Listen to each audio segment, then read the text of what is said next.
Hello and welcome back to The Movies Made Us Do It. Me and Matt are back. How are you doing, Matt? I'm pretty good, sir. Yourself? I'm all right. I'm all right. I've got a film to talk about later on. I've got a fucking film to talk about later on, but it's fine. That sounds good. It's gonna be good. Good talking fun. I am gonna have to spoil the whole movie to talk about it, so I'll leave it until the last movie we talk about. Because you'll know when I start talking about it, you'll see why I had to spoil it. I just had to. It's fine. Yeah, you've been watching some films as well, though. You've got some films. What have you seen? So I'll start with Hotel Artemis. Oh, okay. I haven't seen that one. So what was that like? So it's obviously been out for a couple of years, but it's relatively new to Amazon. Mm-hmm. So it's Jodie Foster, Sophia Boutella, Dave Bautista, and Sterling K. Brown. Oh, and Jeff Goldblum as well. Right. So it's got pretty good pedigree, acting-wise. Absolutely. It's directed by Drew Pearce, who previously wrote, I think, Iron Man 3. Ooh, yes. Okay. He wrote, he wrote Hobbs and Shaw and Mission Impossible: Rogue Nation. So so he writes some fun stuff, Yeah.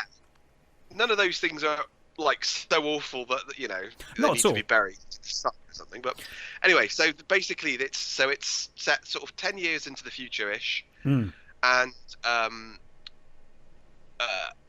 it looks like the companies are privatizing water or taking water away from poor people and stuff. Okay. So there's these massive. So in the background there are these massive riots going. Right. And while that's going, there's a hotel in the middle of LA, which is specifically there. Just the rest of the building is empty, but the penthouse is a hospital for criminals. Right.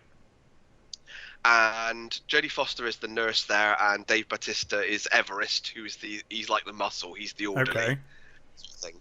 And it starts off with Sterling K. Brown and his character and his brother, they're robbing a bank, which goes horribly wrong because the brother forgot to get the getaway car.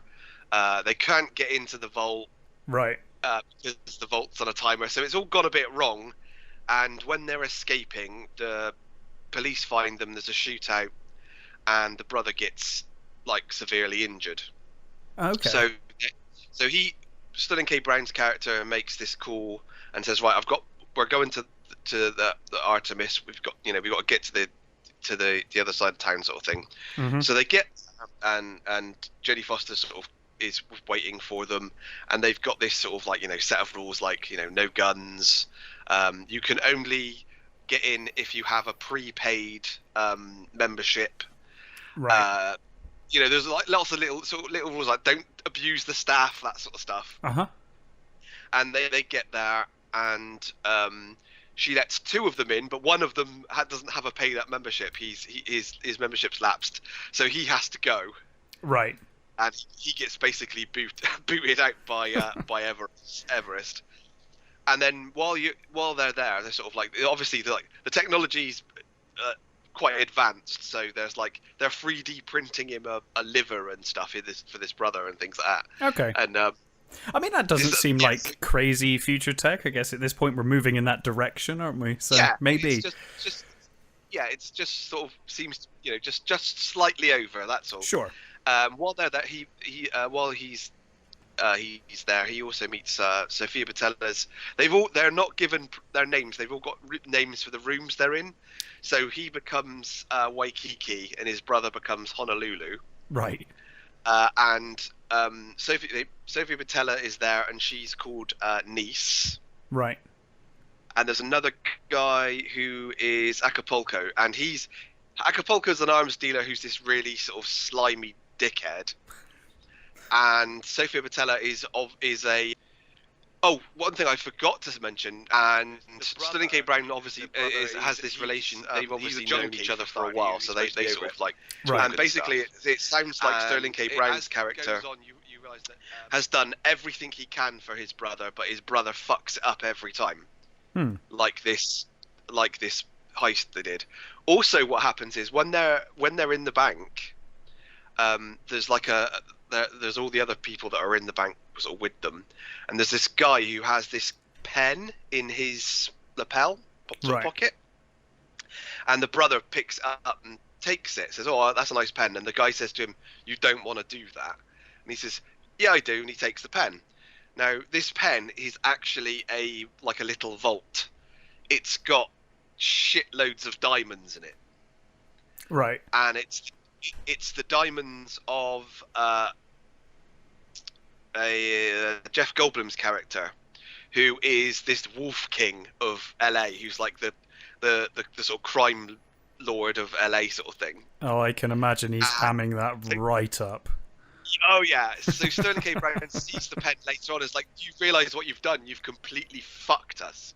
It's like, because apparently anybody who steals from the Wolf King gets drowned. Okay, that's a pretty good incentive not to do that. So while they're also there, there's so you get the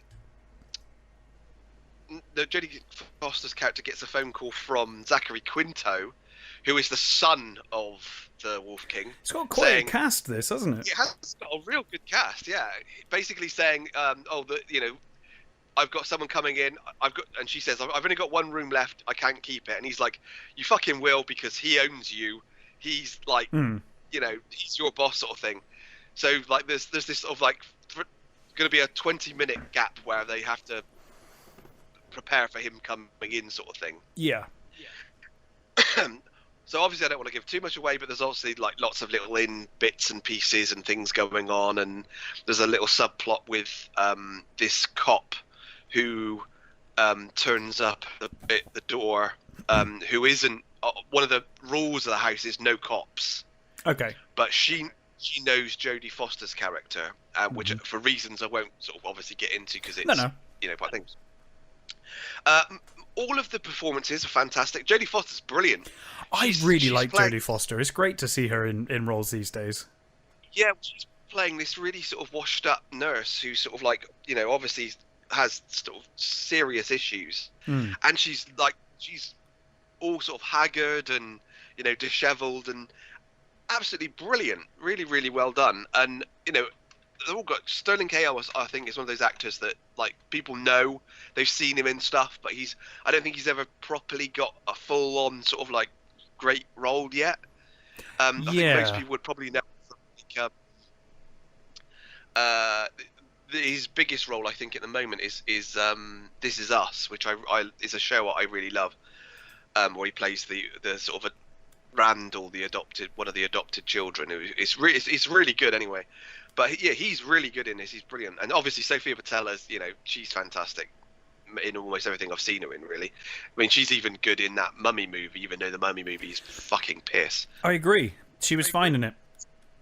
Yeah. Yeah. Overall, it's a fun movie. It's an enjoyable movie. Nothing great.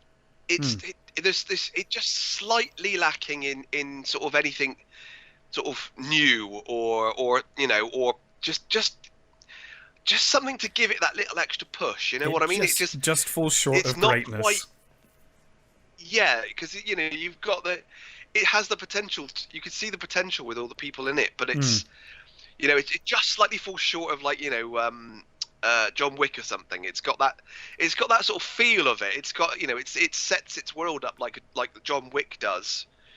So you've got that sort of feel about that the hotel is very much similar to the hotel in. I did kind of get the vibe they were going that way from the trailer.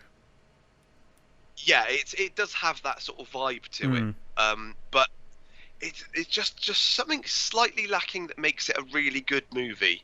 That's a shame. The sort of the fights. Some of the shootouts are okay, and the fight scenes are a little bit sort of like you get to a good point and you look away type thing. Right.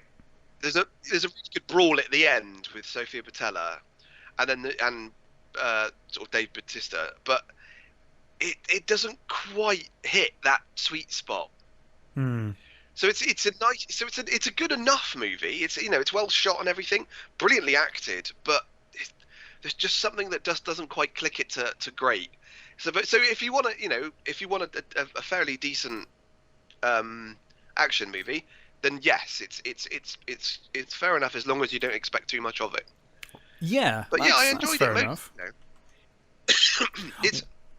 It's good enough. Yeah, sure. And funny enough, from one good enough movie to another good enough movie, not quite great, short of greatness. I'm guessing you've probably seen this one too. Is Project Power? Yes, I did see that. Excellent. It's quite rare these days. It's quite rare these days that we find a film that we've both watched. So that's good news. It came out this weekend, didn't it? Yeah, I think so. I should say so. I caught it yesterday. Yeah. Same here. Oh, cool. Okay. So directed by Ariel Schumann and Henry Joost, and written by Mattson Tomlin, which was my main interest in watching this because he's written the new Batman movie, and I was curious what his writing would be like. Yes. Also starring Jamie Foxx, Joseph Gordon-Levitt, and Dominique Fishback. Superb cast. Obviously set in the somewhat present day. I guess it's present day. Ish. Ish. like just in the around the corner sort of thing. Yeah, where a drug has been created that will give people potentially superpowers for 5 minutes. They don't know what the superpower is. It's like a Russian roulette of superpowers. Until they take it. Yeah. Until you take it, you don't know what your power is, and your power could literally be to die. Or explode. Yes. And we see early on the results of overdosing as well are pretty severe. Yeah. What did you think of it? Well, kind of in a similar way to Hotel Artemis. So that's where I'm at. All the elements are there. All the elements are there. It's a great cast. Superb. All doing their best. I love Dominic Fishback. I thought she was the star of this movie for me. She stole every scene. Things that I didn't like about her character. No, but she's a superb acting. Were terrible, but she was brilliant. I really liked it. I don't think I've seen her in anything previously. I don't recognise her from anything. No, all the stuff she's been in previously. I've not seen The Deuce, Random Acts of Flyness. No, I've not seen any of those. But things. I thought she was the standout for me in this movie in terms of her performance. I completely agree. She really was the complete standout in this movie. So I think again, like the action scenes, they were sort of good, but again, it was another one of those. Some of it you see, you don't see. Yep. Like stuff happened off screen, and it's like, well, okay, if you can't afford a decent enough choreographer or something, then don't bother. You spend some money on the fight scenes if you're going to have an action movie, because this is, I don't know, they just weren't good enough. No, there are moments of brilliance in this, but it inevitably, like Hotel Artemis sounds like it did, it inevitably just falls short. It's a great premise. I like this idea that. But again, it's another one of those. It's a story that's from other stories. Of course. Did you ever see? There's a comic called Powers, which is very similar to this, and I'm sure they made a TV series of it. I'm pretty sure that Alias dealt with this as well at some point in the early 2000s. Yeah, I think there was a couple of issues of Alias with a drug that gave you superpowers with bad consequences or potentially bad consequences. So it's been done. It's been done, not on film as far as I know. So interesting to see it as a movie concept. And I think it's an interesting idea. I kind of feel like it skips the first 6 weeks of this drug being out. It kind of establishes that the drug's there, and then it skips 6 weeks. Yeah. And I really felt like those 6 weeks probably would have been more interesting than the film we've got. When it's just on the streets, it's just coming into being. They show you some of the people with powers. Yeah. But you don't get enough feel that it's happening everywhere. You don't get this. You get like phone calls telling, like, from switchboard operators telling you, oh, this is happening, this is happening, this is happening. It's like, well, show us some of that. Show us it, yeah. And for a film with power in the name, it doesn't feel like there's enough powers shown. One big scene, well, I suppose two scenes where they've got. There's the one where with Jamie Foxx in the apartment block. Yes, with the Human Torch-like character. Yeah, and then there's the one with Joseph Gordon-Levitt running across New Orleans with the Invisible Man guy. And you've also got the giant man, the man that looked like he was Hyde from League of Extraordinary Gentlemen. But what I mean is that's only a small. I mean, like, for the wide, like, setting up the wider world, or that you. Oh, sure. That you yeah. So you don't. I don't think they should. I don't know. We say this about a lot of movies, but maybe it would have made a better TV series, to show those things. But maybe. I don't know. I kind of feel like you could have probably done better with a Netflix series, like 10 episodes. Set during those 6 weeks, show us everything building up, and then do a movie if it's successful. It's got all the elements to make something good. It just inevitably falls flat, and I couldn't really get past this idea. The effects are pretty good as well. The effects are fine. You can tell that they obviously had less powers in it for that reason. They kind of they picked and chose when they could do an effect, and I appreciate that because it did look good. I thought all the effects looked fine for the most part. I think the best one for me was the ice one. Yeah, the ice one looked great. That ice one was really well done. I like that. That was very cool. I couldn't really get past the idea that it's like.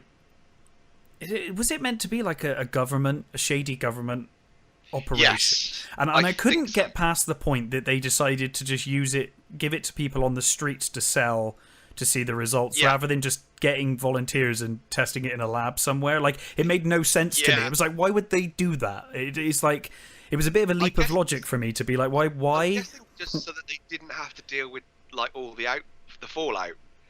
I guess if you're giving it to a wider group of people, if you're selling it in a certain city, it's that city's problem, isn't it? So it is to an extent. But then I thought, well, if it makes sense, but sure. But then if someone took this drug and it kept working for them after 5 minutes because it's an experimental drug and we don't really know what it does, then this person's got superpowers, potentially godlike superpowers, and the government are screwed. Well, I suppose the idea was, there's lots of there's the vans driving around and stuff. Isn't there? So the I guess mop-up crew. They'd sweep them up. Yeah, I guess so. I guess so. Sweep them up, I suppose, if they found someone that had it for longer. Yeah.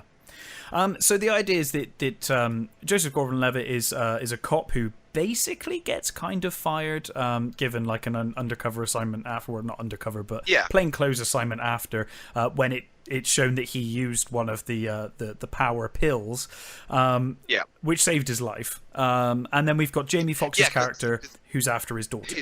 His power is basically sort of like being bulletproof, isn't it, sort of thing?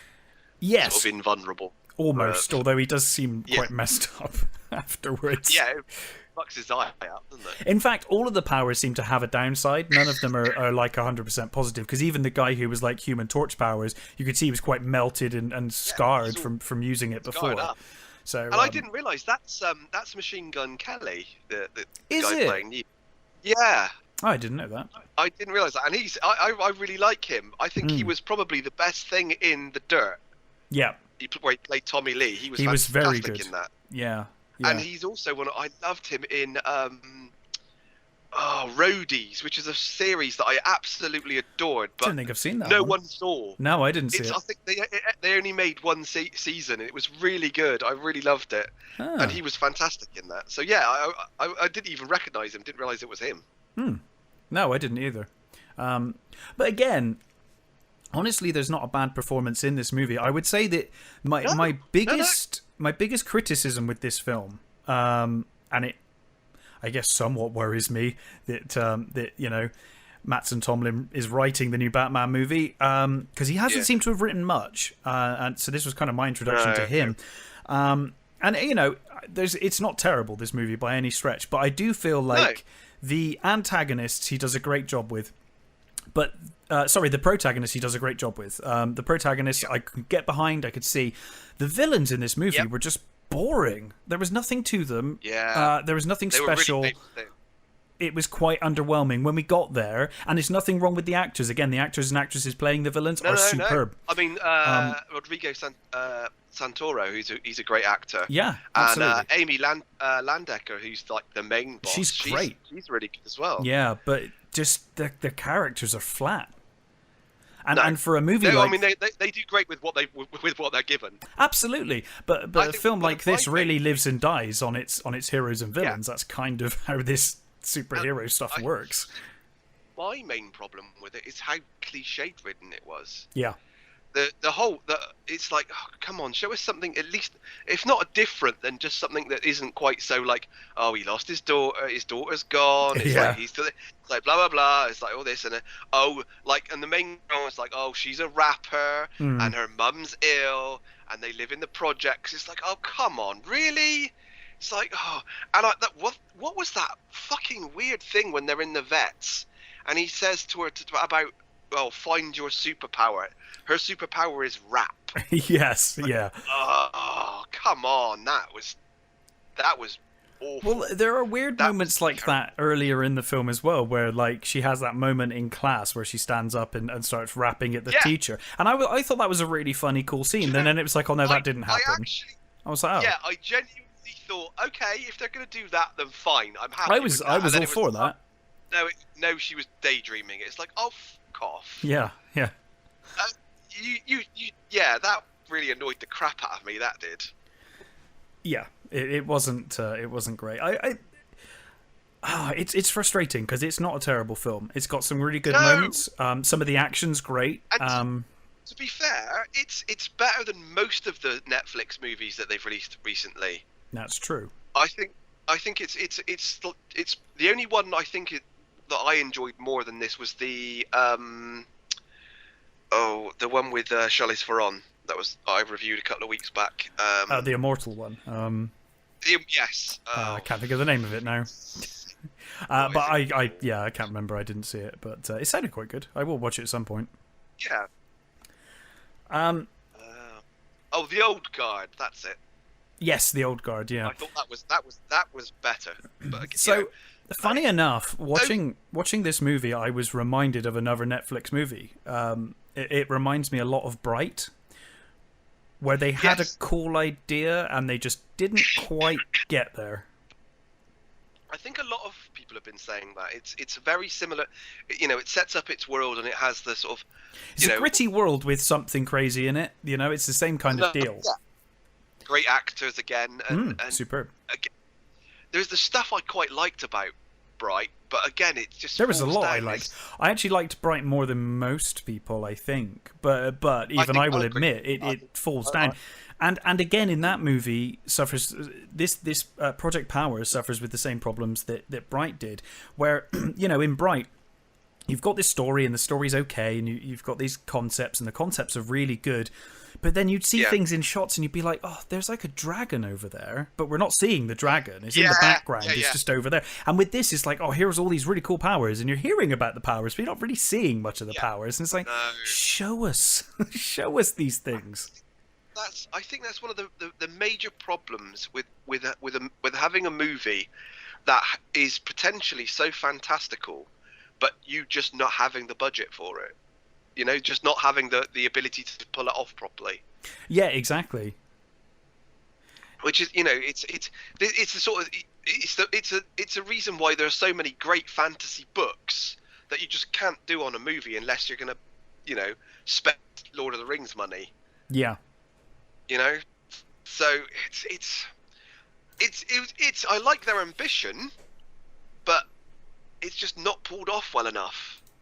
Yeah, and it sounds like we're being really down on the movie. I know. I did like it. I did like it. I did enjoy the movie. I will say, I enjoyed it. I don't know that I'd watch it again, but I did enjoy watching it. I didn't feel like I wasted my time. I had a good time. No, it will be forgotten in a couple of weeks to me, but it was fine. It's a relatively solid action movie that is you're going to forget in about a week. Absolutely.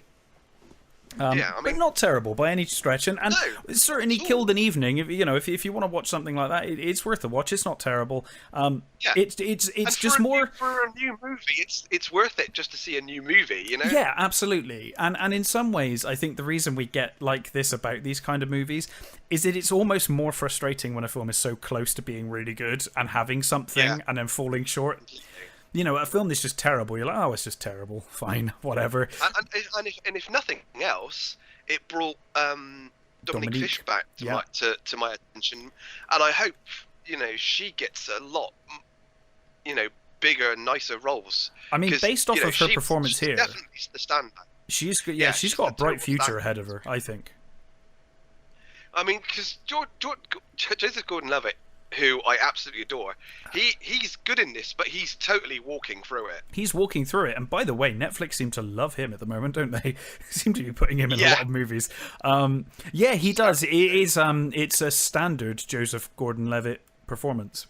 Yeah, effectively. I thought Jamie Foxx was actually acting really well in this. He seemed to be putting in a lot of effort. But yeah, Joseph Gordon-Levitt. It was like, here you get General Joseph Gordon-Levitt here. Yeah, just sort of nothing too spectacular, but nothing terrible either. It's just a nice sort of like level performance, which is pretty good considering it's him. So absolutely, yeah, absolutely. But not terrible. But it's an enjoyable enough movie.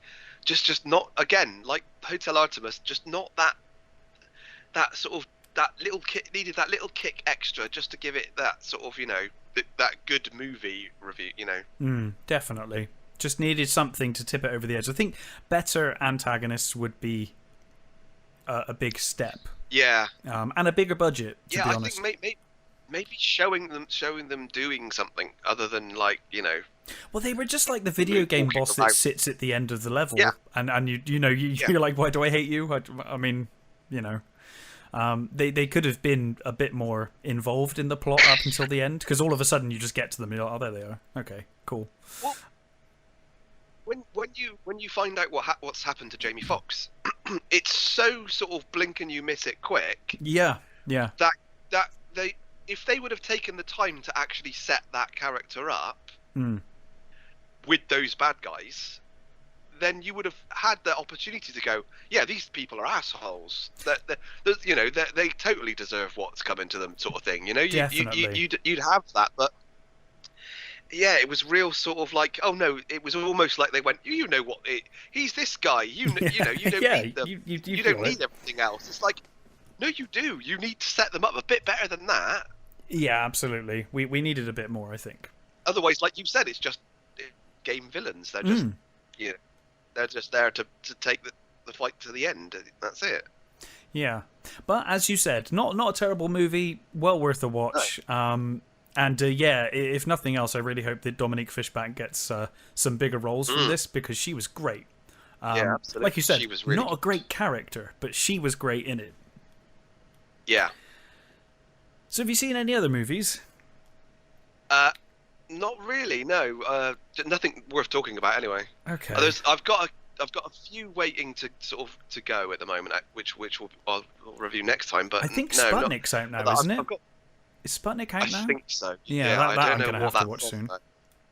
I'm not sure. That's on. Is that?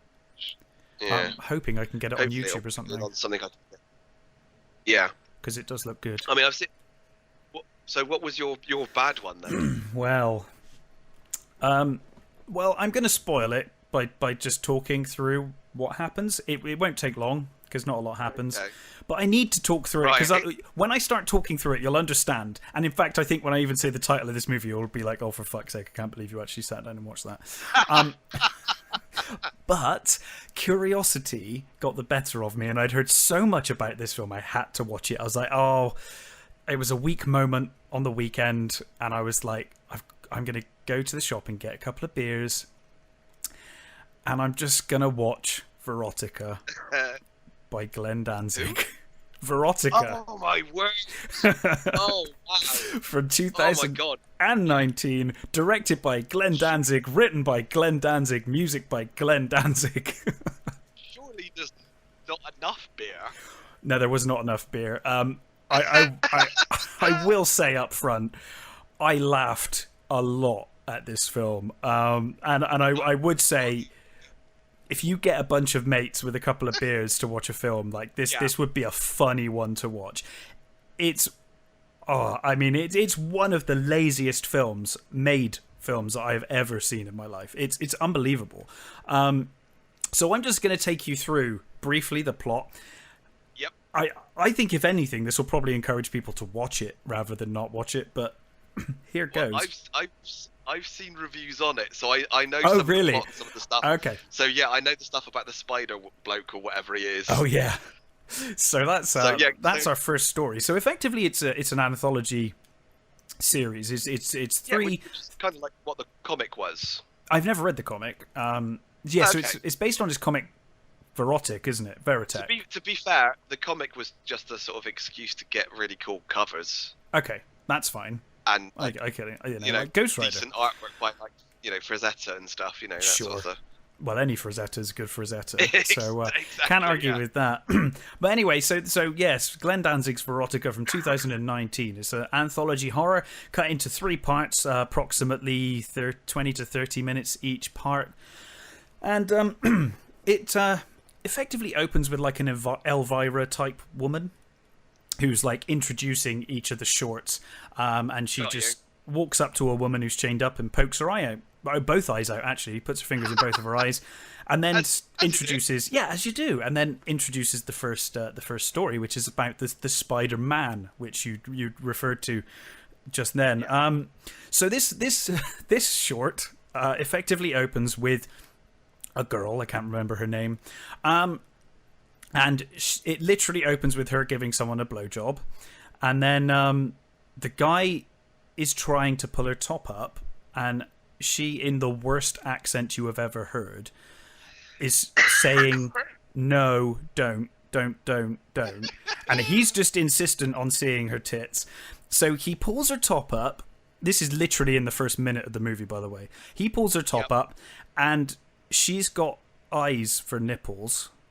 And he's all scared, and he runs away. And then she's like, "Oh, no, not again." And I'm like, what? What did you think was going to happen? You were having sex with this guy. I mean, at some point, this was going to be a problem, wasn't it? Isn't this a problem every time you try to sleep with someone? If you don't tell them up front, oh, by the way, I know you. I have a condition. I have, I don't know. Is it a disability? Is it what? I don't know what it is. I have something going on here that you should probably be aware of. Because maybe that would soften the blow if he knew about it, but he didn't. And in any case, she's heartbroken that this guy left her, and as a result she's so heartbroken that her eye nipples cry, and one of the tears lands on a spider that was a CGI spider, which looks horrible, that was climbing up a rose while she was giving the blowjob, and then that spider becomes human sized. So it's a human sized white spider with like 8 arms, or well, I guess 6 arms and 2 legs. One of the worst costumes I've seen, by the way. And then he basically says, that he just wants to kill and assault women. So whenever she then falls asleep, he goes out and kills women and assaults them. And so she has to do her best to try and stop this from happening. She keeps falling asleep in places randomly for, I guess she's just tired from trying to stay up. I don't know. She falls asleep in a movie theater at one point, and a bunch of guys. Oh, she goes into a sex show, a theater. This whole film is just sex, effectively. Well, I mean, it is erotica, so sure, it's and fine. Bible. Fine. It's not the first, erotic horror movie I've seen. It is the least erotic horror movie I've ever seen. I can tell you that much. Of them these days, do you? No, not many. They're sort of dying breed, though. They are, and I've never seen one this bad. So the Spider-Man is. That's got to be saying. Oh they tend to be bad in general. It's really bad, dude. It's so bad. I can't even. So she falls asleep in a theater, and then these guys try to assault her, and then she wakes up again, but every time she falls asleep, the Spider-Man has killed someone else and killed her friend, killed a few people she knows. So she ends up taking some pills to commit suicide, and she calls the cops. So she goes home, takes the pills, calls the cops, and then the Spider-Man is stuck in our reality because she's asleep. And then the cops kill him. She's dead on the floor with her tits out. And then that short ends with the police looking down at her and going, "Oh, look, she's got nipples. She's got eyes for nipples." And that's the end of that short. That's that one done. We then move on to the second short, which is basically a rip-off of Eyes Without a Face. And basically it's about a woman who's got a scarred face. She steals other people's faces to put on her face, which, as far as a premise goes, as far as a horror premise goes, not a terrible one. I'm down with that. Yeah. This was Danzig's excuse to just film strippers, this part of the short. Well, I think all they're all porn stars, aren't they? I hope so, because their acting ability is truly shocking. So she steals faces of pretty girls to wear on her own scarred face to cover her scars. And then she works in a strip club under the name of Mysterious Girl. But right, okay. Yeah, but when she is in the strip club stripping, in fact, any time we see her wearing one of the stolen faces, she wears a mask that covers her face anyway. So she steals girls' faces. Well, that makes a lot of sense. Yeah, it makes so much sense, doesn't it? So she steals girls' faces to put over her face to cover her scarred face, but then she wears a mask to cover the face that's covering her face, so no one can actually see her face anyway. And apparently she's done this to like 13 other girls, and the cops finally track her down, and they end up the one cop ends up shooting her, and he's like, "Good luck getting far with those many rounds in you." And then it cuts to 6 months later and she's still alive in a strip club. That's the end of that short. And that's just it? That's it. That's how that ends. She cuts off the faces of about 3 girls. Cop catches up with her, shoots her, she gets away, and then she goes back to the strip club and she's fine. The last one is the best. It goes on just as long as the others, mind you, but this is literally all that happens. It's about a woman who remains eternally young because she bathes in the blood of virgins. The Bathory one, isn't it? Yes. She bathes in the blood of virgins, and so the short film basically is her killing virgins and bathing in their blood. And she does that over and over again, and then the film ends. No one stops her. No one tries to stop her. Nothing happens. That's it. She just does that over and over again. And then it ends. And the best part is that then the Elvira ripoff comes back on screen and she's like, "Until the next time." And I was like, there will not be a fucking next time. This is just never happening. But honestly, this film is unbelievable. It is, without a doubt, the laziest shot film I think I've ever seen. It's unbelievable. Like, even with bad films, even with like The Room, you can see in Tommy Wiseau's The Room that he was really trying. I mean, he failed all over the place, but you can tell he was really trying, There's a lot of money and effort that's been put into it. There is no effort put into this. Apparently, Danzig insisted that they all have French accents. Yeah, I heard that. He got them like a coach to get them to apparently speak French. It's like, what? How? Apparently he did. But if I've heard what they sound like. You've heard what they sound like. Okay, because I cannot do it justice. If you heard what they all sound like, the girl with the eye nipple, the extra eyes. She's incredible. They're all incredible. They're all absolutely incredible. So you've got these porn stars that can act, trying to also act with an accent that they've never tried before. Unbelievable. The shots in this film go on forever. Like, every shot. Danzig loves the long zoom, and it goes on so long. Yeah. I'm not kidding. It goes on so long that the actors have finished their lines and are just stood there looking like they don't know what to do. They're like, what am I supposed to do now? I've said my lines. and you've not cut. So they're all just kind of stood, like almost every scene ends with an actor finishing their lines and then standing there for about 5 seconds, just like, what am I doing? Don't know what to do. And then every shot ends with a fade out, pretty much. It's like he doesn't know how to put scenes together, so everything just ends with a fade out and fade in. Continuity errors are unbelievable. I mean, like, people shooting in the wrong direction somehow hits people, and it's just, I mean, I really can't, I couldn't, I don't even know if me talking through what happened in the plot does this film justice. It's honestly one of the worst things I've ever seen. It sounds like you made it a plot, so... Yeah, I mean, I think... It's almost plotless. It's almost plotless, really. I mean, the first one's probably the one. First two probably have the most amount of plot. Neither of them original. Both of them, but both of them potentially could be interesting. I mean, the idea that when you're asleep something's killing, kind of interesting. I could see there's some conflict there. The woman with the scarred face stealing girls' faces, great idea for a horror film. Woman bathing in blood to stay young, obviously been done before, but again, it's interesting. But the execution of every single one of these is terrible.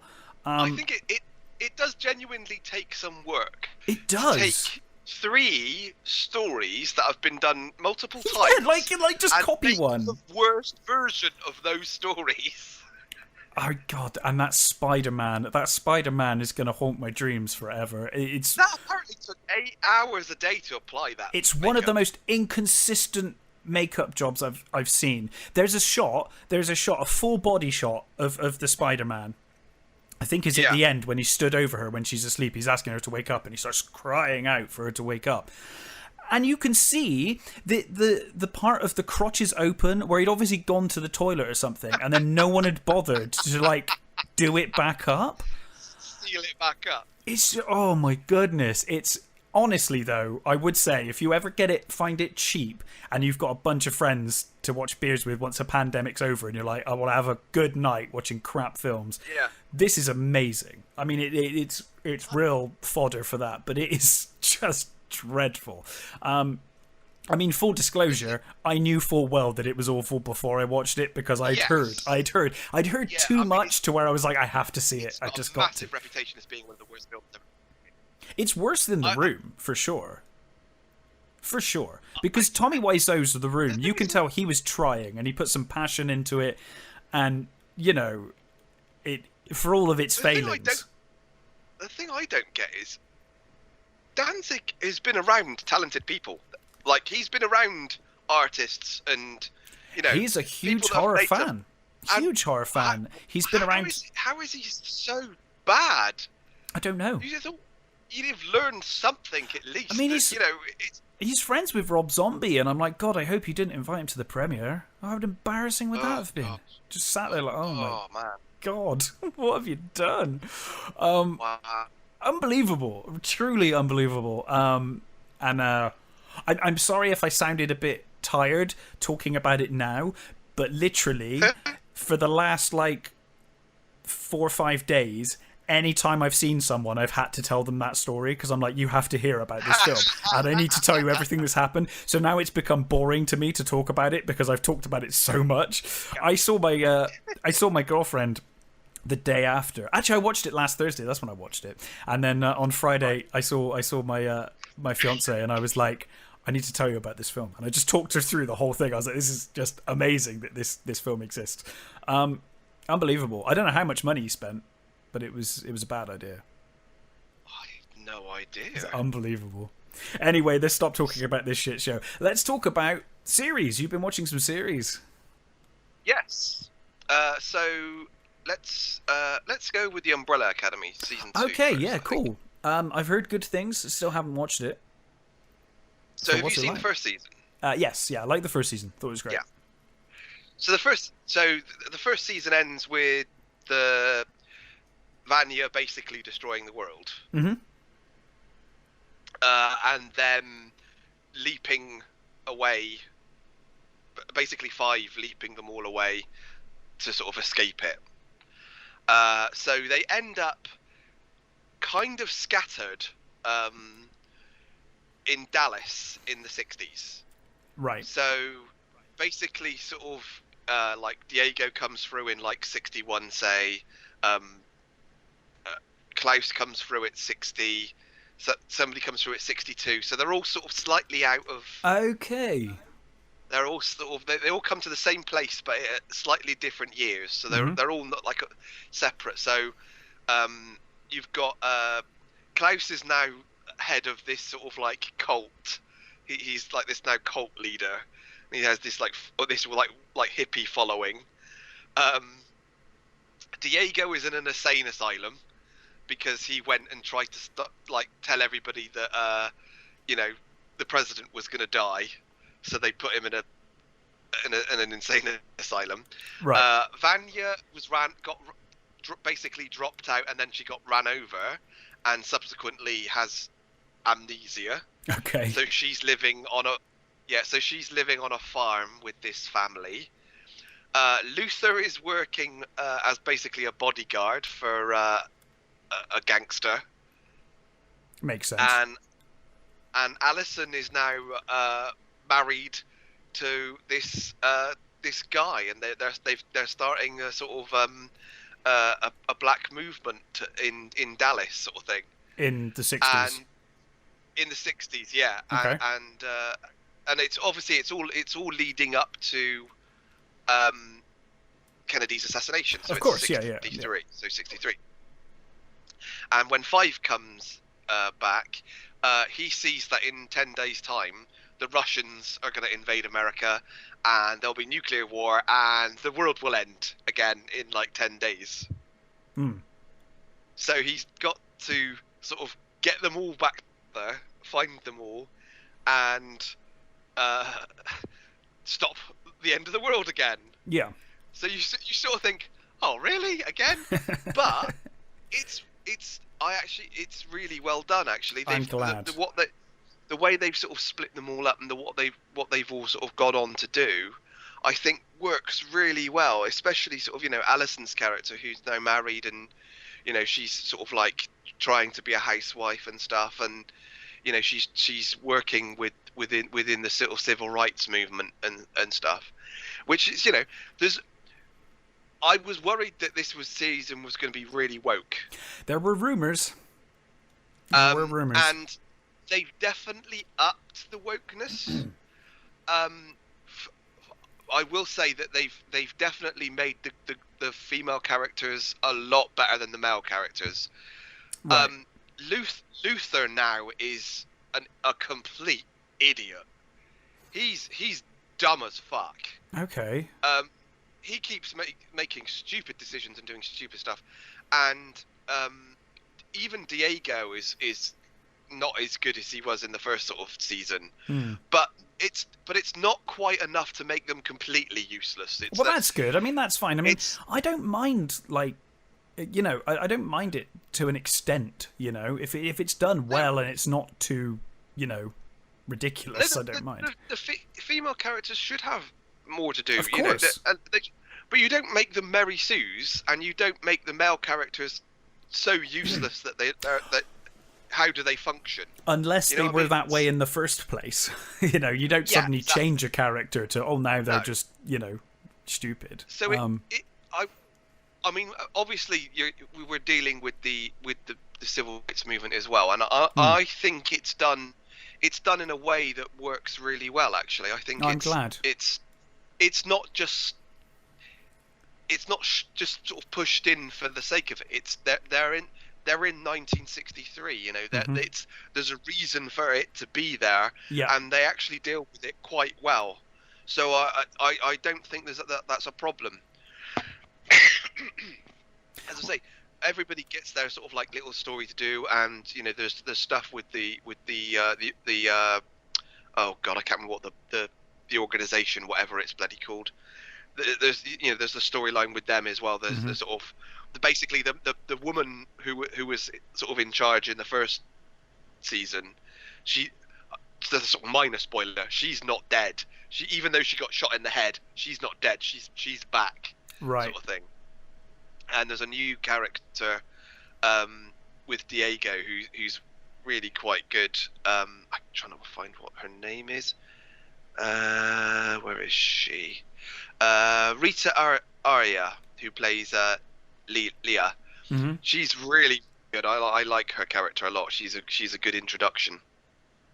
And obviously, I don't want to go into too sort of like heavy spoilers or anything, but I really enjoyed it. I think it really holds up, and I'm really looking forward to the next season. I think I'm you know, I think although it ups the wokeness, it's not detrimental enough.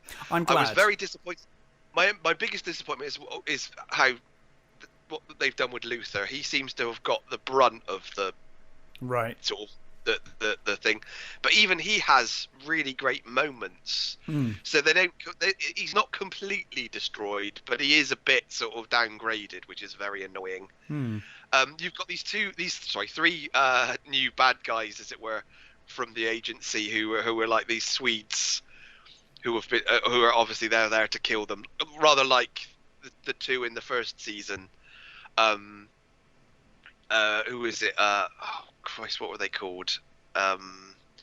Hazel and Cha-Cha. They're hitmen like them. Okay. And they're sort of, so they're sort of after them, and you get some really great moments with them. It's quite funny. But yeah, I think I think it's built upon stuff from the first season really nicely. So you get like interactions with the dad again, because obviously he's alive. He's around, in the 60s, and they go to find him and stuff, and you see what he's doing in this time, and there are some really good sort of reveals that are I think really well done, and not sort of over egged or anything. They sort of like they do sort of reveal something, and you go fuck. And then that's it, and you're like, oh Christ, that means I've got to wait for season 3 to find out what's happening. Well, which is really well that's done. A good ending, isn't it? That's a good. Yes, that's how you end a series. Well done. It's properly well done, and I really liked it. There's a really the cliffhanger at the end is, I think, brilliant. It's really well done because of what one character specifically. I'm not going to say who it is, but there's one character that you're like, oh Christ, wow, that's really fucking cool. I can't wait to see how that plays out. I'm glad.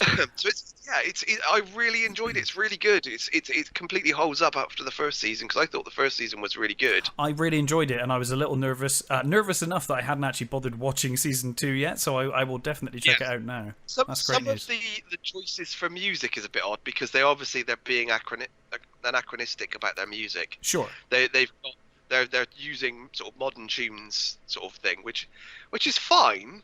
But the thing that annoys me is there are so many great 60s tunes that they could have been using instead. It's a little odd. It's an odd choice when people do that, I think, with period pieces. I would prefer them to have used 60s music. Yeah. Personally. But they do use some 60s music, but it's very weird when you hear like a much later tune being played. It's weird. But it doesn't always break it. I mean, the thing if you're watching stuff like Plunkett and Maclean, who just basically it's like set in the 18th century, but it's all modern tunes. Yes, it works for that movie because of the and I guess you could argue the characters in this are from the future, so it kind of works in a way. The music's coming from them. It's fair enough, but I do think it helps to set a scene a lot with music from that period. It's a minor thing, but I think it's a really good show. I think it's a nice second season. It doesn't drop the ball, which is what a lot of seasons, especially Netflix series. Season 2. Netflix seems to has a terrible tendency to drop the ball. They really do, don't they? They set up a really strong first season, and then they slowly just let it go. I mean, Stranger Things, I think, is one of the worst culprits of that. They started off really strong, and it didn't take them 2 seasons, but by season 3, it was like, oh, nah, okay. Yeah. And then you've got fucking The OA, which was season 2 was fucking awesome. Yeah. And bloody cancelled it. It's like, Yeah. oh, you bastards! Really frustrating. Yeah. I'm not sure what they're because they cancelled like Santa Clarita Diet as well, which Yeah, I've not seen much of, but so I many really people love I know that loved series. that show. It's like, why did you Yeah, cancel it's a it? great series. Were the numbers that Yeah, bad? I don't think so. Yeah. I don't know. I think enough people were watching it. Hmm. I don't know what their policy is. It's really weird. It's interesting, isn't it? I guess because online streaming, they don't, obviously they're under no obligation to give their figures out. So I guess we'll never know. And maybe it is low for them, though for Netflix might be quite a high bar.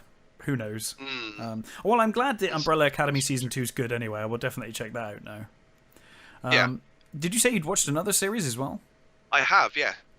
So I watched Tales from the Loop. Oh, okay. Which is on Amazon. So it's it's kind of an anthology series, Yeah. I would say, but it's all stories that are all linked, and it's all to do with this town, who live above this thing called the Loop, which is basically like the Hadron Collider. Okay. So it's like it's got this. It's everybody who lives in this town is all somehow linked to this sort of scientific community, I guess, that lives under the town. And it's got Rebecca Hall, Otto Asando, Jonathan Pryce, Dan Beckedel. It's got like some really good sort of actors in it. Paul Schneider, who's been in a few sort of horror stuff, who I quite like. And it's so it basically starts in the 60s, and I'll kind of spoil the first episode just to sort of give you a taste of what it is. Okay. And it's basically starts in the 60s, and there's this little girl who she's living with her mother, and her mother is a scientist. And one night she overhears her mum talking to like the chief scientist of the Loop, and he's talking about she's taken something and she's using something, and you don't know really what, but it's called the Eclipse. Right. And she's using it for her experiments, but you don't know what she's doing. And then the girl she goes off to sort of school one day, and she sort of comes home and can't find her mum. Her mum sort of disappeared. Okay.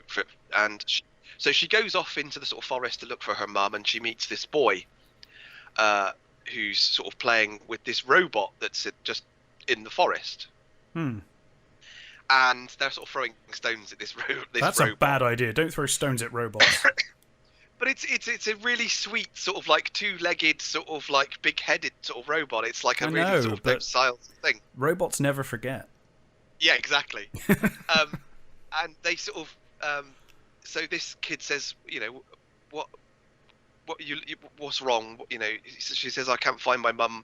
I don't know where she's gone. And the kid says to her, well, come on, we'll go back to your house and we'll have a look. Yeah. So they go back to her house, and the house isn't there. The house is completely gone. Okay.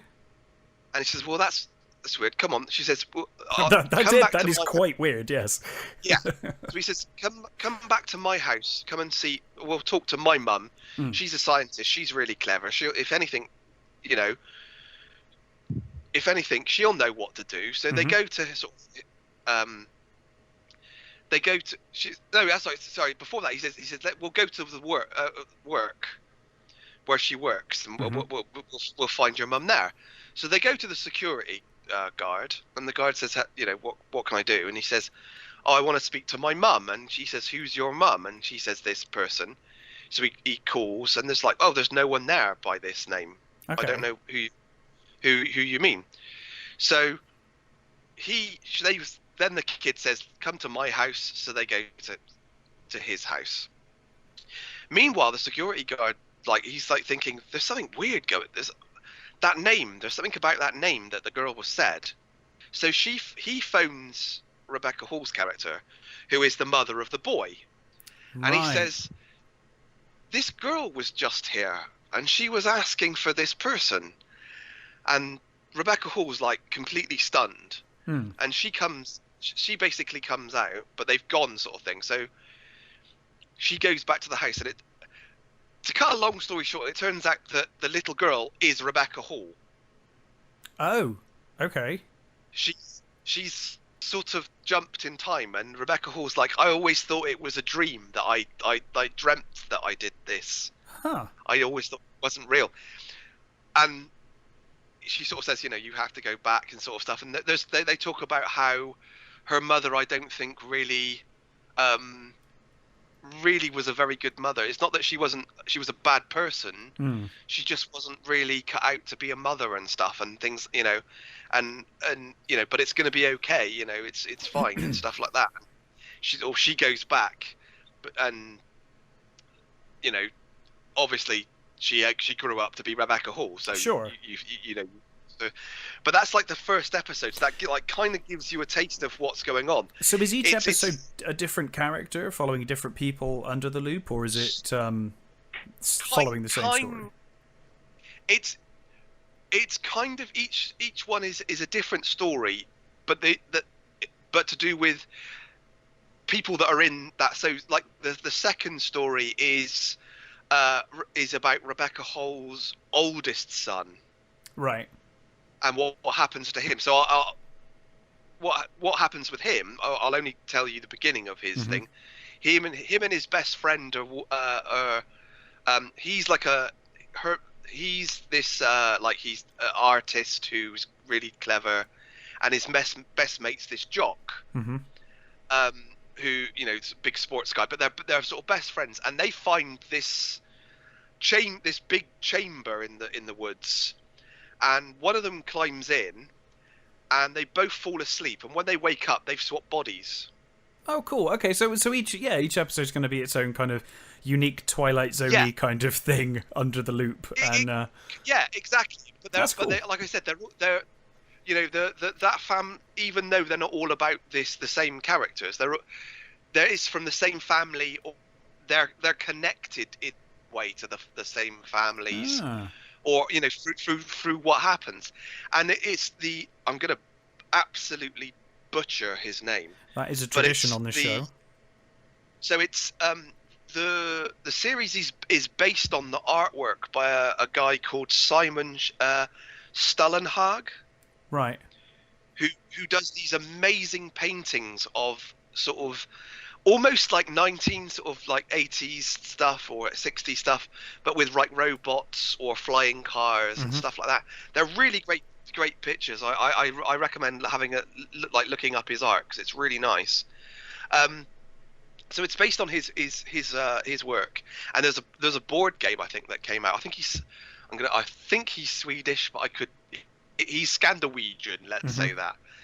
And it's although it's all like heavy sci-fi elements, it's not about the sci-fi stuff. It's about the sort of relationships and loneliness and family, but it's done in such a beautiful way. It's not about the technology. It's about how humans deal with the technology and what's going on. It's a really genuinely it's not going to be for everyone, because I think when someone says sci-fi, you think, oh, shootouts and laser beams and all that. It's nothing like that. It's not as harsh as like Black Mirror. It's not sort of like Future Shock stuff. Sure. But it's full of sadness and melancholy, and it's slow burn stuff. It's beautifully done. I genuinely think it's one of the best series I've seen in years. Oh, that's great. I'm really glad I'd seen it, and I'd been meaning to watch it. So I will give that a go. It sounds good. How many episodes? If you hang on a second. Is it like a 8? Okay, so that's a nice number. It's a short series, and I hope they carry on, but I'm not sure they will, because it sort of the way it ends. The way it ends, you could do lots more with the series anyway, because it could be set in different time periods or whatever. But the way it ends nicely, that it could just be a series on its own, and I would be happy with that. Well, that's cool. I think it ends well enough that I would be more than happy if they didn't continue it. But I would love to see, more, because I like the sound of the. I looked at the role playing game, and the role playing game is you play kids, right? And the idea is that certain rules that they have, and it's things like, your life is boring. Everything is boring and mundane, but there are fantastic technologies everywhere. Adults are out of reach. They're there, but they're not really.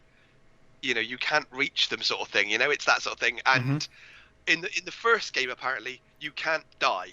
Because you're kids, I guess. You're playing children, so you. But there's a second part which where you're playing older teens, where you can die.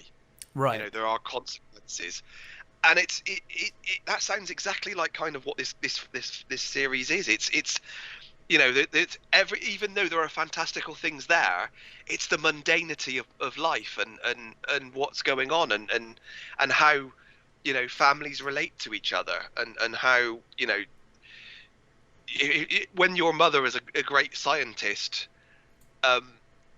maybe she doesn't keep her eye on you. Maybe, she doesn't have the time necessarily to focus on you and her career, and it's not that she doesn't love you, it's just that she's very busy. It's beautiful. I can't say enough good stuff about it. It's one of the best things I've ever seen. Well, I will definitely be checking that out. I might even check that out this weekend.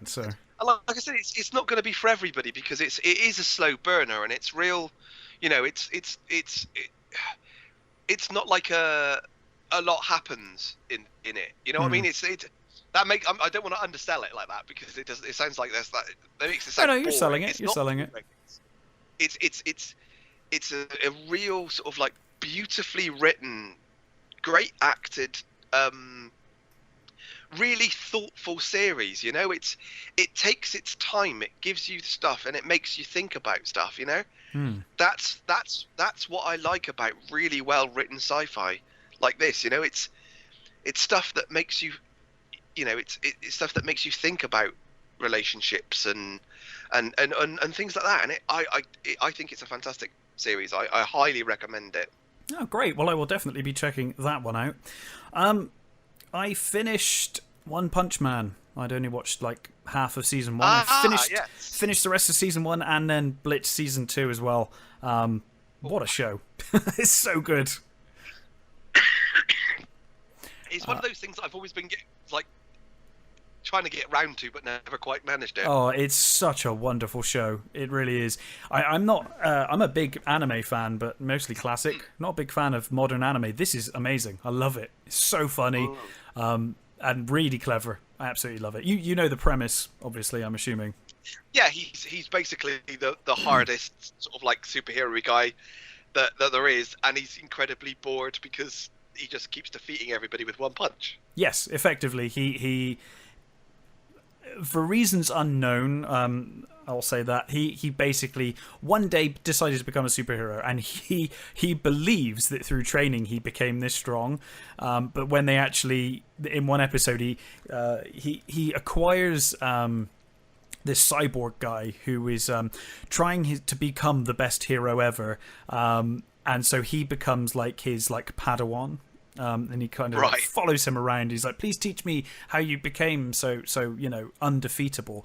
And in one episode he actually says what he did, and it's basically like, he did like 100 push-ups and 100 sit-ups every single day, and that's how I did it. And like everyone, the villains and him are like, what? That's nothing. Like, that's not going to make you like a super powered being. But in his head he's like, well, that's what I did every day. That's all I did. I just ate well and I did this, and now I'm like invincible. And yeah, it's a really interesting commentary on Japanese superheroes, and that whole kind of, and anime as a whole. But it's really funny because he just doesn't give a shit, and he's just really lazy and really bored. because all of his passion's gone, and it's an interesting commentary on the Mary Sue as well, because technically he's a Mary Sue, really. Where everybody loves him, or at least his immediate. Some of the other people don't love him, but the immediate people love him, and he will resolve every situation. But it's about how boring and pointless that kind of existence would actually be if it was a reality. Like, if you were Superman and there was no kryptonite, it's kind of pointless. You know, it gets a bit boring after a while. It's a superb show, and if you're into Japanese culture, if you're into anime, especially if you've watched a lot of anime, and if you're into superheroes, it's a really fun commentary on all that, and I really recommend it highly. Season 1's on Netflix, and then season 2 is on Crunchyroll, which I didn't realise, but you can watch stuff on Crunchyroll for free. Didn't realise that. Okay, cool. Yeah, it comes up and asks you to log in, and then if you don't log in, you can watch it anyway, but with ads. I think there must be some premium stuff, but a lot of things are on there. Gotcha. So, well worth a watch. Okay. And then obviously there was Transformers, which I think we both watched, or at least you watched some of. We did. No, I've seen it all now. Yeah, so War for Cybertron. I thought that was a surprisingly deep, awesome show. Wasn't expecting it, really. Yeah. No. Wasn't terribly keen on the art style, but... no, I think the animation style was I don't like the way sort of things moved, or... No. Yeah, and there was a lot of stuff where you think, well, they could have put some more in the background there or something. You know, it needed a bit more. It was a bit dull, the animation. But the actual... excuse me. The actual story, I think, was really well done. I thought it was great, and I think I was personally surprised. When you get to about the midway point, you kind of start to see grey areas. It's not just black and white. It's not just Autobots good, Decepticons bad. They're both kind of awful in their own ways, and they've both got their own shady pasts and ways of doing things, and neither is painted in a terribly good light. No. Much more interesting than I was expecting, to be honest. I think the thing is that I haven't seen all of the iterations of Transformers, because I've only seen Generation 1, so really. Many. I think I saw so many that, you know. I've seen all of Generation 1. I saw some of Beast Wars as a kid. That looks like it's unwatchable now. I saw Beast Wars, yeah. And I saw some of Armada at some point. That was just on TV, and I kind of got into it. But other than that, I mean, there's been so many. I couldn't tell you, and I'm certainly not an expert on the matter. But no. The designs were Gen 1 for the most part. It had the you know, that look and vibe. I really enjoyed it. Although I didn't quite understand why they were cars and things yet. Like well, they always like, were. In the yeah, but what I mean is they kind of look like how they're going to end up. Yes. So the problem. The Autobots with the Decepticons, that was the Decepticons. They look like Vipers from. You know, from Battlestar. So, but the Autobots kind of looked like the cars that they were going to end up as, which I thought was odd. It's odd, but it's explainable. So I think at the risk of upsetting fans of Gen 1 Transformers, they did a few episodes where you saw what they were like before they became who they were on Earth, and they basically looked like that. It never made sense at the time, but that's kind of what it was. No. Like Optimus Prime looked like a truck on Cybertron in the original series, so I guess they were just like, well, we'll just do that again. Fair enough. But it does look odd, I must admit. It is a bit like, why do you look exactly the same? It's kind of strange. I mean, I was impressed with how dark it got. What they do with Ultra Magnus was like horrific. Yeah, it's good. I always hated Ultra Magnus, so I was happy. Although he's actually quite cool in this one. He's quite cool in this one. I've always felt sorry for Ultra Magnus because he's always got that sort of. He's always been that sort of. Oh, it's another truck that's like Optimus, but shit. Yes. And I always felt sort of like slightly sorry for him because it's like they sort of. It's almost like they set him up to fail. And what they do, and in Transformers the movie, he's like. He's just got no personality. He's the most dull, boring, bland character. And I think he's just put there to make Rodimus seem way cooler at the end. Yeah, definitely. Because everyone's like, oh, we just want Optimus Prime. And they're like, well, you're going to have this crap Optimus Prime. And like, oh, no. And then at the end, you're like, oh, well, at least it wasn't him, I guess, you know?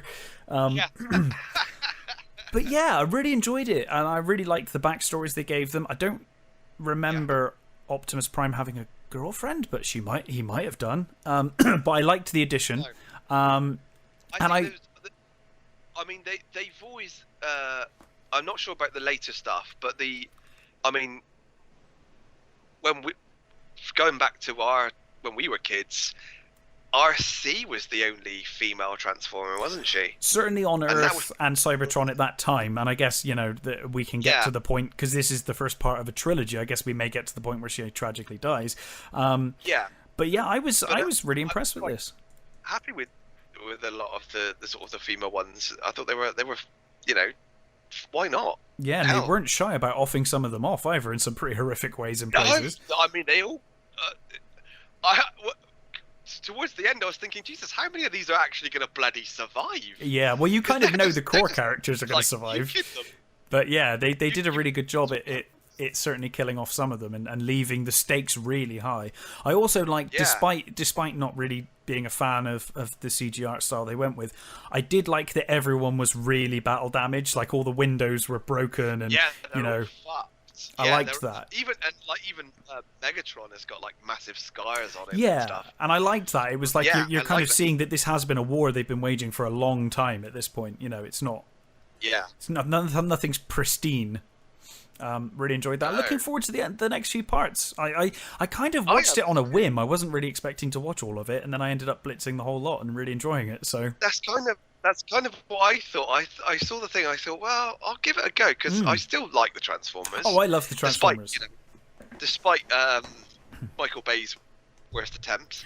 Yeah, I mean, Bumblebee wasn't bad. That wasn't Michael Bay, but Bumblebee is great.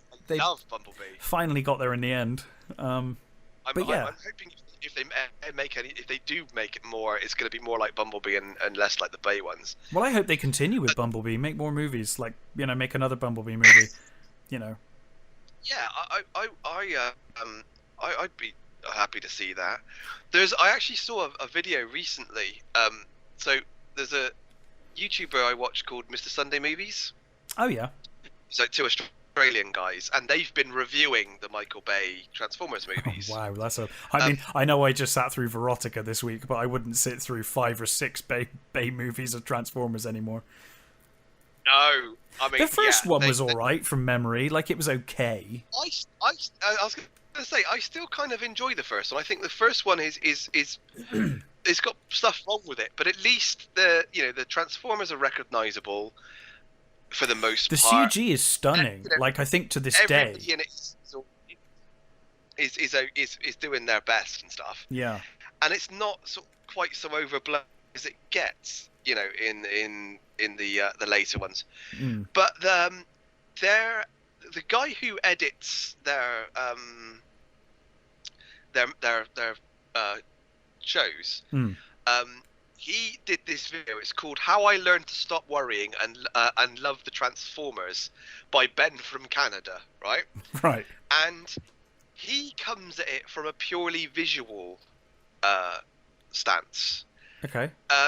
And I don't completely agree with what he says, but I tell you what he says in that video about the Michael Bay movies is very interesting, and some things that I didn't pick up on, like things like about the military and things, and how there's a bit with one of the in the first movie I think it is where they're being attacked by one of the Decepticons, the army base, and he says the army general comes out and he sees this giant robot attacking sort of thing, and he doesn't do what they do lately in these movies. It doesn't crumble or run away or anything like that. He sees what's happening and he knows what he must do, and he destroys the computers so that they can't get to them. Yeah, and it's I didn't actually pick up on that. Again, that's the first movie. That is the first one. That is the first movie. But I recommend watching this video.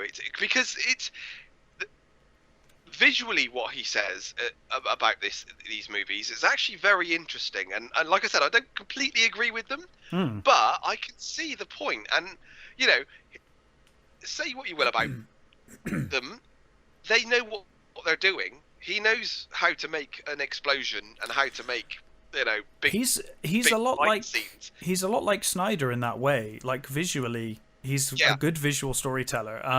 And certainly the first film has some incredible effects, and they still look good to this day.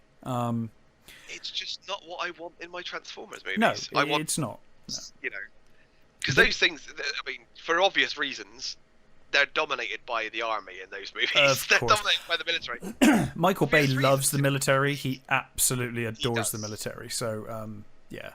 But yeah, I mean, this series, though, I'm looking forward to the next 2 parts. We'll happily watch that. Yeah.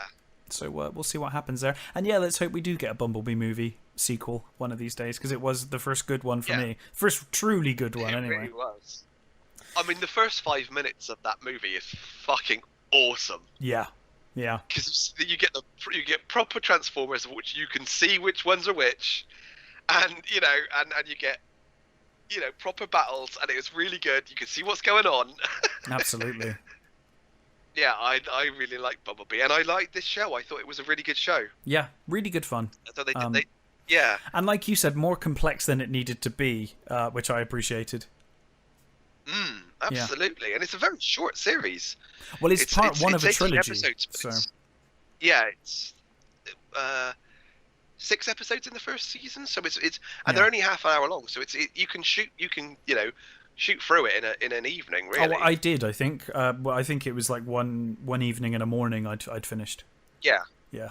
And that was only because I started watching it quite late in the evening, because I hadn't planned on watching all of it. I just thought I'd catch some of it. So yeah, really good fun. Highly recommended. Yeah, absolutely brilliant. I really like that. But yeah, I think that's about it. Obviously, we got the news of Tron 3, although I think we mentioned that last time. Tron 3 is happening. Yeah. I'm not quite so sure how I feel about this one because of Jared Leto's going to be in it. Gonna wait and see. You know, absolutely, still could be good. I hope so. I love Tron, so I'm hoping, cautiously optimistic. Yeah. But we shall see. So, are we going to do a movie next time? Yeah, why not? We'll have to have a think. I don't know if you can think of one off the top of your head. But oh, you sound like you might have one in mind. Well, I do. Go on. Do you want us to say? Unless Say unless you're going to say Verotika, in which case I'm good. Yeah, let's do Verotika. Yeah. No, let's do Raiders. Oh, I'm up for that. I'm always up for that. Yeah. That's a great idea. Yeah, Raiders. We will do that. So yeah, next week we will be back with talking about Raiders of the Lost Ark. I quite enjoy our long-form discussions on movies. It's been fun. Yeah. In lieu of us watching them live, which we can't do at the moment, it's quite nice. So yeah, Raiders of the Lost Ark sounds great to me. Brilliant. Awesome. Well, thank you very much for listening, everybody, and we will catch you